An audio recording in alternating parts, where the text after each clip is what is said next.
റഫയിൽ നിന്ന് പശ്ചിമേഷ്യയിൽ 4 ലക്ഷത്തോളം അഭയാർത്ഥികൾ പലായനം ചെയ്യുന്ന ഈ വാർത്ത പ്രേക്ഷകർക്ക് അറിയാം. ഇസ്രയേൽ ഹമാസ് യുദ്ധം അതിരൂക്ഷമായി തുടരുന്നു എന്നാണ് വാർത്ത വരുന്നത്. റഫയിലെ യുദ്ധത്തിൽ ഇസ്രയേലിന് വ്യക്തമായ പദ്ധതിയില്ലെന്ന് അമേരിക്ക കുറ്റപ്പെടുത്തി. ഇസ്രയേൽ ആക്രമണത്തിൽ 60 പേർ കൂടി കൊല്ലപ്പെട്ടു എന്ന വാർത്ത പാശ്ചാത്യ മാധ്യമങ്ങൾ റിപ്പോർട്ട് ചെയ്യുമ്പോൾ പി ജെയിംസ് ഈ വാർത്തകളെ അവഗാഹത്തോടെ പരിശോധിക്കാൻ നമുക്കൊപ്പം ചേരുന്നു. Good morning P James. Good morning എസ്കേൻ. ഹായ്. ഓക്കെ ജെയിംസ്, പശ്ചിമേഷ്യയിൽ സമാധാനം വളരെ വളരെ വിദൂര സ്വപ്നമായി മാറുമ്പോൾ കൂടുതൽ ആൾക്കാർ കൊല്ലപ്പെടുന്നു. ഈ അമേരിക്ക ഒരു ഇരട്ടത്താപ്പിലൂടെ മുന്നോട്ട് പോകുന്നു. തീർച്ചയായിട്ടും എസ്കേൻ, ഇസ്രായേൽ ഹമാസ് യുദ്ധം കൂടുതൽ രൂക്ഷമാവുന്നതായിട്ടാണ് നമ്മൾ കാണുന്നത്. അതിൻ്റെ ഏറ്റവും വലിയ ലക്ഷണമെന്ന് പറയുന്നത് ആദ്യ ദിവസങ്ങളിൽ ആയിരങ്ങളാണ് പലായനം ചെയ്തുകൊണ്ടിരുന്നത്. പിന്നെ അത് 60,000-ആയി, 1 ലക്ഷമായി, 2 ലക്ഷമായി. കഴിഞ്ഞ ദിവസം അത് 3 ലക്ഷത്തിൽ പരമായിരുന്നു. ഇപ്പോൾ അത് 4 ലക്ഷത്തോട് അടുക്കുന്നു. എന്നുവെച്ചാൽ ജീവനം കൊണ്ട് ഓടുകയാണ്. നിങ്ങളുടെ കയ്യിൽ ഇപ്പോൾ ഭക്ഷിക്കാൻ ഒന്നുമില്ല.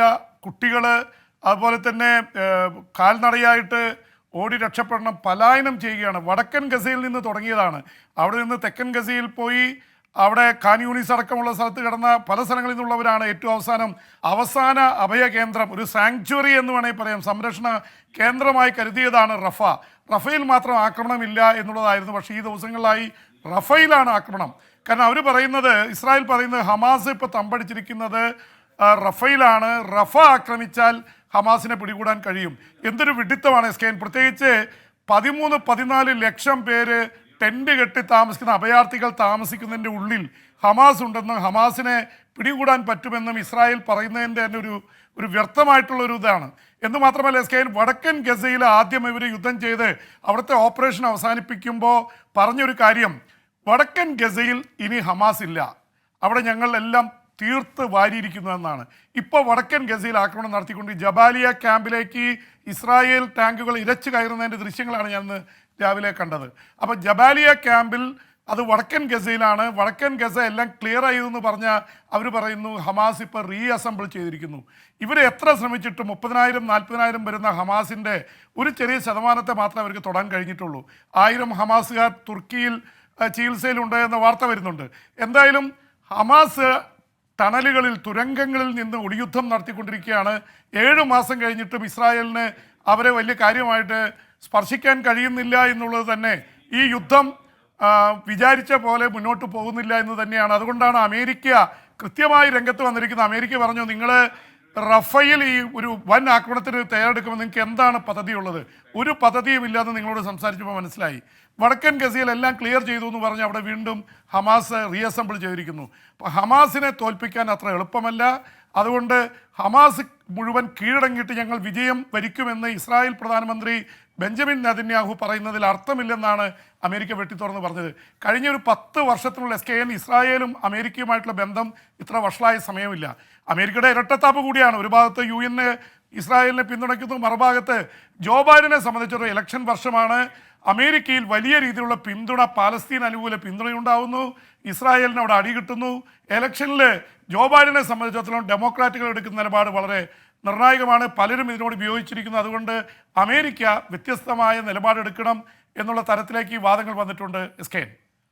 ജെയിംസെ, ഈ ചൈന നമ്മളെ ഇന്ത്യയുമായി സംഘർഷത്തിലൊക്കെ പോകുന്ന സമയത്തും വ്യാപാര കാര്യത്തിൽ അമേരിക്കക്കാൾ വളരെ മുൻപന്തിയിലാണെന്ന വാർത്ത വരുന്നു. മാത്രമല്ല, ലോകത്തെ 120 രാജ്യങ്ങളിൽ ഇപ്പോൾ ചൈന 1-ാം സ്ഥാനത്തെത്തി വ്യാപാര കാര്യത്തിൽ. ഒരു വാണിജ്യ രാജ്യം എന്നുള്ള നിലയിൽ ഈ പാശ്ചാത്യ രാജ്യങ്ങൾക്ക് പോലും കടുത്ത വെല്ലുവിളിയാണല്ലോ ചൈനയെ ഉയർത്തുന്നത്.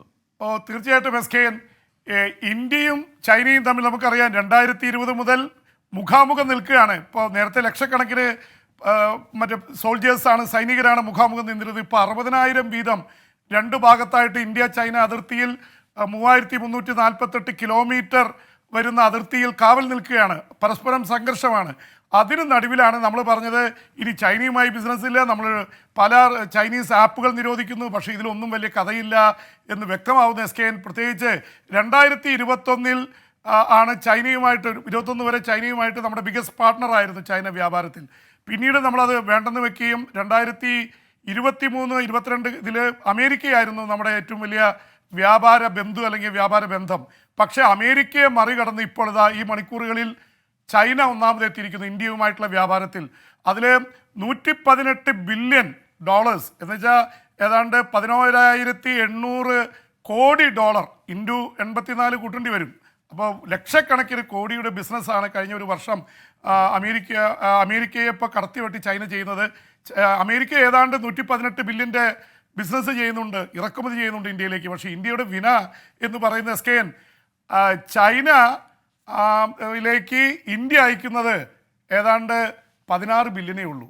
അവർ 118 ബില്യൺ അയക്കുമ്പോൾ ഡോളറിൻ്റെ സാധനങ്ങൾ ഇങ്ങോട്ട് അയക്കുമ്പോൾ നമ്മൾ 16 ബില്യണേ അങ്ങോട്ട് പോകുന്നുള്ളൂ. അപ്പോൾ ട്രേഡ് ഡെഫിസിറ്റ് അല്ലെങ്കിൽ വ്യാപാര കമ്മി എന്ന് പറയുന്നത് വലിയ ഇതാണ്. 11,800 കോടി ഡോളറും 1,600 1,700 കോടി ഡോളറും.